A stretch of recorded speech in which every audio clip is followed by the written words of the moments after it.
Hey everyone, I'm doing this in one take, so you have to forgive the lack of perfection or whatever. Uh, I've been silent. I've been wanting to let Palestinians take up all the space, obviously, but I'm seeing some things that are being left out that need to be addressed. So, first things first, you need to understand that this situation in Palestine is not 75 years old, it's not 200 years old. It goes back to the Middle Ages and the Crusades. It's when white Christians became interested in controlling the land and controlling the trade that was coming through the land, and that's why they launched the Crusades. Um, Obviously, those failed, and the Ottoman Empire ruled the area for a very long time. And when the Ottoman Empire started coming apart during World War One, there were also British Empire massacres in the land. But even before, but before that, going back to the 1600s, we see a beginning of a discussion about how Jewish people need to be pushed into Palestine so that Jesus would come back, so there would be, Armageddon and the rapture and all of that. And that's a discussion that starts around the Protestant Reformation in the 16th century.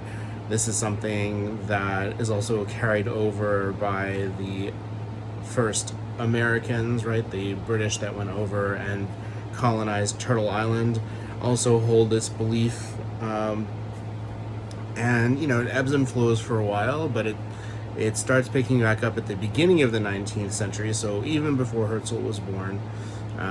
You have people like Alexander Keith with his land without a people for a people without a land narrative that gets picked up by dispensationalists like Darby. You also have the creation of the London Society for the Jews, which is a society to convert Jewish people, right? And they create an East London Palestine place, and it's this place to convert Jewish people to Christianity. At the same time, one of their major patrons, Lord Shaftesbury, is advocating with the Queen for economic interests of the British and why they should, seriously consider again trying to take over the land of Palestine, and they want to use Jewish people to do it, right? And this is something, again, that has been around in Christian theology since about the 1600s.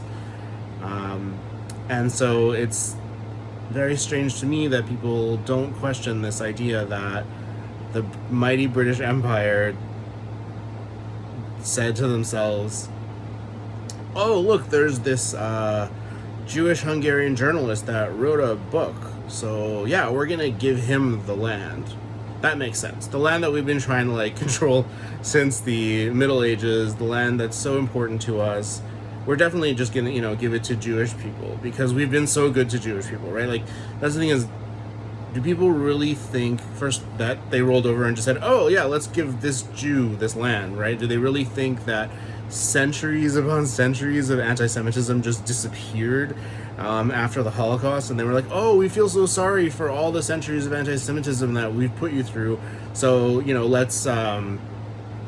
let's give you this land that we've been trying to control forever, right? I mean, like I said, there were massacres, Palestinian massacres at the hands of I think Anzac troops, so Australian New Zealand troops in 1917. You had the British Mandate that took place after World War One, and there you have someone called Orda Wingate, who's a Christian Zionist, right? Because these Christian Zionists have been around for way longer than Jewish Zionists have, and he